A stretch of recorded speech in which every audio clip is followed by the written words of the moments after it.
Welcome everybody. It's your trustable channel PKD Education. मैं हूं जी प्रभात, आपके साथ जुड़ गया हूं न्यू सेशन के साथ। फ्रेंड्स, आज हम डिस्कशन करेंगे, ये जो है क्लास नंबर 22 है और आज हम जो क्लास डिस्कशन करेंगे फ्रेंड्स, ये जो है आपके लिए बहुत ज़्यादा इम्पोर्टेंट क्वेश्चन है। देखते हैं फ्रेंड्स आज इस क्वेश्चन में क्या क्या है। और ये जो आज हम डिस्कशन कर रहे हैं रिसर्च एप्टीट्यूड के बारे में हम क्लास कर रहे हैं और आज का इस सेशन में हम जो भी इम्पोर्टेंट क्वेश्चन है हम जो डिस्कशन करेंगे वो 221 से लेकर 230 तक मीन्स 10 क्वेश्चन आज हम डिस्कशन करेंगे। फ्रेंड्स, देखते हैं आज के इस सेशन में कौन कौन सा बहुत ज़्यादा इम्पोर्टेंट क्वेश्चन है। चलो फ्रेंड्स देखते हैं कौन कौन सा क्वेश्चन है। और पहले भी मैं आपको बता देना चाहता हूँ, ये जो हमारा रिसर्च एप्टीट्यूड का क्लास चल रहा है ये और बहुत ज़्यादा नहीं चलेगा, 2 और 3 क्लास में इसको मैं ख़त्म कर दूंगा। सो आप इसको थोड़ा ध्यान से देखिए। और ये जो 2 चैप्टर में जो डिस्कशन किया हूँ आपके साथ, पेपर 1 का जो टीचिंग एंड रिसर्च एप्टीट्यूड, ये दोनों ही बहुत ज़्यादा इंपॉर्टेंट है। चलो फ्रेंड्स और ज़्यादा बात नहीं करते हैं, देखते हैं क्या है आज के इस सेशन में कौन सा इंपॉर्टेंट क्वेश्चन है। चलो फ्रेंड्स देखते हैं आगे क्या है आज के इस सेशन में क्वेश्चन है। Hypothesis can't be stated in, ये जो दिया गया है फर्स्ट क्वेश्चन आपको, हाइपोथेसिस है वो किस टर्म्स को स्टेटेड नहीं करता है, ये जो क्वेश्चन है पूछा गया है। कौन सा टर्म वो रिप्रेजेंट नहीं करता है हाइपोथेसिस। देखते हैं डिक्लेरेटिव टर्म्स क्या हो सकता है, declarative terms, null hypothesis and question form terms, ये क्या बी हो सकता है। या फिर आपको जो दिया गया है जनरल टर्म्स, क्या जनरल टर्म्स हो सकता है। या फिर आपको जो दिया गया है डायरेक्शनल टर्म्स, इसमें से आपको कौन सा ऑप्शन करेक्ट लग रहा है। फ्रेंड्स, ये जो हाइपोथेसिस है आपको क्वेश्चन पूछा गया है वो किस टर्म्स को स्टेटेड नहीं करता है या फिर वो किस टर्म्स को रिप्रेजेंट नहीं करता है, ये जो हाइपोथेसिस है नहीं कर पाता है, वो बेसिकली जनरल टर्म्स, ये जो जनरल टर्म्स है, general terms is the correct answer. इसमें से वो डील करता है डिक्लेरेटिव टर्म्स के साथ भी, null hypothesis and questions from terms के साथ भी और डायरेक्शनल टर्म्स के साथ भी, मगर वो जनरल टर्म्स के साथ स्टेटेड नहीं करता है बेसिकली ये जो है hypothesis. So option C is the correct answer friends. इसमें से जो है आपको option C is the correct answer, general terms is the correct answer.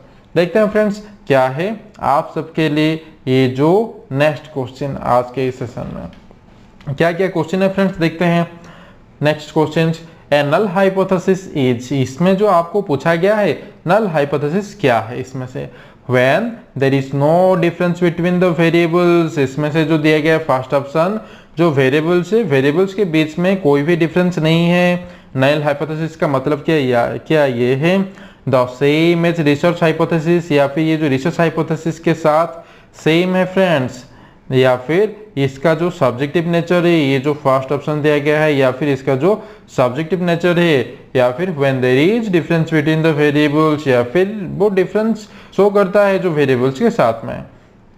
क्या होगा फ्रेंड्स, आपको कौन सा ऑप्शन सही लग रहा है। पहला ऑप्शन हम अब डिडक्शन मेथड को अप्लाई करेंगे। इसमें से वो जो पहला दिया गया है when there is difference between the variables, यहाँ ये तो कभी रिप्रेजेंट नहीं करता है, सब्जेक्टिव नेचर भी नहीं, ये जो नल हाइपोथेसिस और the same as research hypothesis ये भी नहीं।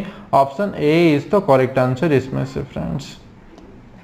ये जो है when there is no difference between the variables, ये जो दिया गया है आपको कोई भी डिफरेंस नहीं है, जो वेरिएबल्स के बीच में कोई भी डिफरेंस नहीं है, ये जो नल हाइपोथेसिस इस टर्म्स को ही रिप्रेजेंट करता है। So option A is the correct answer इसमें से। गुड रिसर्च क्वेश्चंस आर, इसमें से जो आपको पूछा गया है क्वेश्चंस गुड रिसर्च क्वेश्चंस, इसमें से जो है कौन सा क्वेश्चन से गुड रिसर्च को रिप्रेजेंट करता है। इसमें से क्लियर, सिग्निफिकेंट एंड इथिकल, ये जो फर्स्ट ऑप्शन दिया गया है आपको क्लियर है वो और सिग्निफिकेंट है एंड इथिकल है कि ये क्या इस टर्म्स को वो रिप्रेजेंट करता है ये जो है।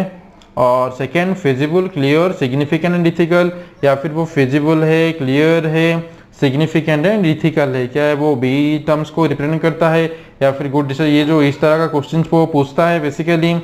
Feasible, clear, significant and include A hypothesis, क्या करेक्ट हो सकता है, फिजिबल, क्लियर एंड इथिकल। इसमें से जो है मैं डायरेक्ट आपको बोल देता हूँ फ्रेंड्स, इसमें से option B is the correct answer. ये जो है feasible, clear, significant and ethical, ये चारों टर्म्स के ऊपर वो क्वेश्चंस एराइज होता है। गुड रिसर्च जो है वो जो ये चारों टर्म्स को लेकर ही क्वेश्चंस पूछता है। Option B is the correct answer. इसमें से क्या क्या होगा? Feasible, clear, significant and ethical is the correct answer. ये जो गुड रिसर्च क्वेश्चन है इस टर्म्स को लेकर ही वो क्वेश्चन एराइज होता है। एंड ऑपरेशनल डेफिनेशन इज, इसमें से जो दिया गया है एक ऑपरेशनल डेफिनेशन, एक ऑपरेशनल डेफिनेशन क्या है? No relation to the underlying concept. First option क्या आ गया इसमें से? ऑप्शन हम देख लेंगे फ्रेंड्स। ये जो फर्स्ट ऑप्शन है no relation to the underlying concept, क्या ये हो सकता है कोई भी रिलेशन नहीं है अंडरलाइंग कंसेप्ट के द्वारा, अंडरलाइंग कंसेप्ट को लेकर। An abstract theoretical definition of A concept, या फिर एब्स्ट्रैक्ट होगा theoretical definitions of A concept को लेकर। थियोरेटिकल डेफिनेशंस भी को समझाता है in terms of specific empirical measures, या फिर ये जो टर्म्स को लेकर स्पेसिफिक या फिर एम्पिरिकल मेजर्स करता है, या फिर नॉन ऑफ द एबव। इसमें से जो डायरेक्टली जो एन ऑपरेशनल डेफिनेशन किस टर्म्स को इंडिकेट करता है? In terms of specific empirical measures, means option C is the correct answer. इसमें से ये जो है ऑपरेशनल डेफिनेशन है ये in terms of specific empirical measures को रिप्रेजेंट करता है। So option C is the correct answer इसमें से। Which of the following is an advantage of stating hypothesis? इसमें से जो पूछा गया आपको जो स्टेटिंग हाइपोथेसिस है इसमें से कौन सा एडवांटेज को वो फॉलो करता है? ये जो स्टेटिंग हाइपोथेसिस है, देखते हैं क्या क्या दिया गया है ऑप्शन में। The forces the researcher to think more deeply and specifically about the possible outcomes of study. क्या एक रिसर्चर है वो डीपली थिंकिंग करता है, ये जो डीपली थिंकिंग करता है मोर डीपली और स्पेसिफिक अबाउट पॉसिबल आउटकम्स, वो क्या स्पेसिफाई करता है जो भी स्टडी किया गया है उसमें से जो क्या पॉसिबल आउटकम निकल सकता है इसमें से। इट सिंप्लीफाइज द स्टडीज, या फिर ये जो है सिंप्लीफाई कर सकता है स्टडीज को। इट क्लैरिफाइज डेफिनेशंस, या फिर ये जो डेफिनेशंस को क्लैरिफाई भी कर सकता है। इट रिड्यूसेस रिसर्च बायस, या फिर ये रिड्यूस करता है रिसर्च बायस को। इसमें से एक एडवांटेज है जो कि स्टार्टिंग जो हाइपोथेसिस को फॉलो करता है। इसमें से जो है option A is the correct answer friends. इसमें से जो रिसर्चर है वो जो थिंकिंग करते हैं डीपली, बहुत ज़्यादा थिंकिंग करते हैं और वो जो क्या एक पॉसिबल आउटकम निकल सकता है इसमें से जो भी स्टडी किया गया है। सो इसमें से जो है ये ही इसको जो एडवांटेज है इस एडवांटेज को फॉलो करता है starting hypothesis. So option A is the correct answer इसमें से। To test null hypothesis a researcher uses, इसमें से जो दिया गया है एक टेस्ट है जो कि नल हाइपोथेसिस से एक रिसर्चर यूजेस करता है। देखते फ्रेंड्स क्या क्या ऑप्शन दिया गया है इसमें से। इसमें से जो फर्स्ट ऑप्शन है T test, ANOVA ANOVA chi square test, factorial analysis.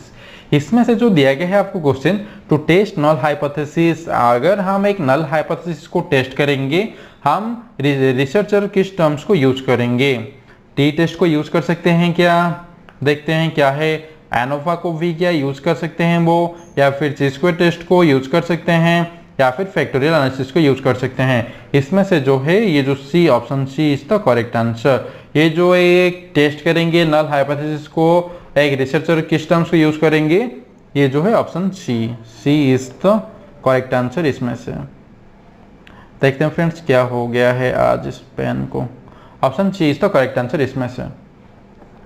देखते हैं फ्रेंड्स एंड नेक्स्ट क्वेश्चन क्या है आप सबके लिए।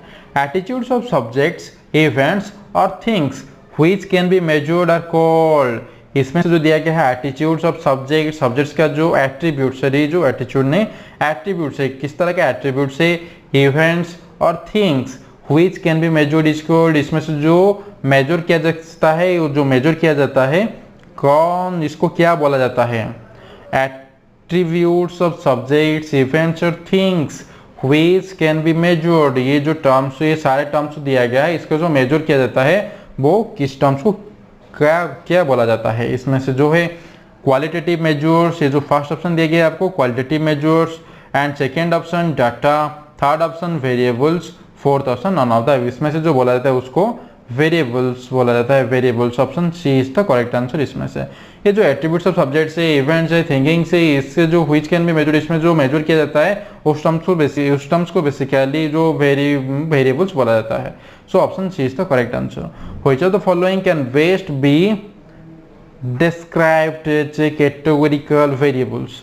इसमें से जो दिया गया है आपको व्हिच ऑफ द फॉलोइंग, इसमें से जो भी टर्म्स दिया गया है वो किस टर्म्स को इंडिकेट करता है, बेस्ट डिस्क्राइब करता है कैटेगोरिकल वेरिएबल्स के लिए। इसमें से जो है religion is the correct answer. Option D is the correct answer, क्योंकि इसमें से जो ऑप्शंस दिया गया है अब डी रिलीजन ही होगा इसमें से।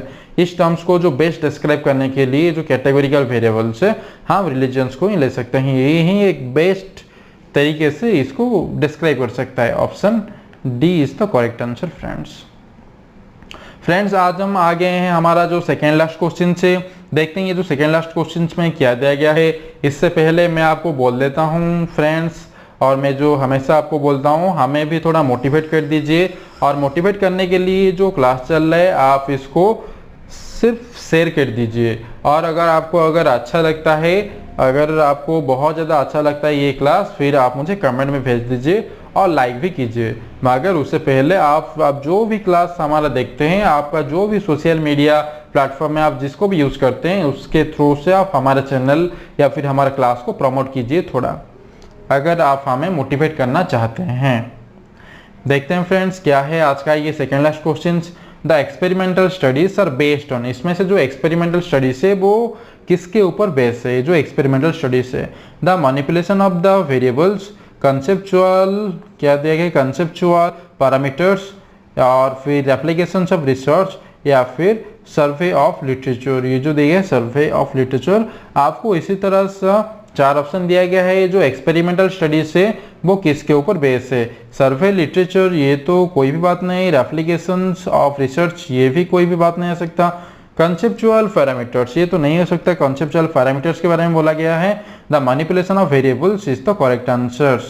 सो option A is the correct answer. इसमें से ये जो है मैनिपुलेशन ऑफ वेरिएबल्स के बारे में ही, उसके बारे में ये बोलता है, ये जो एक्सपेरिमेंटल स्टडीज है इसके ऊपर ही बेस है, manipulation of the variables. So option A is the correct answer इसमें से। फ्रेंड्स आज सबके लिए आ गया है आज का इस सेशन का लास्ट क्वेश्चन। देखते हैं फ्रेंड्स क्या है आज का इस सेशन का लास्ट क्वेश्चन में।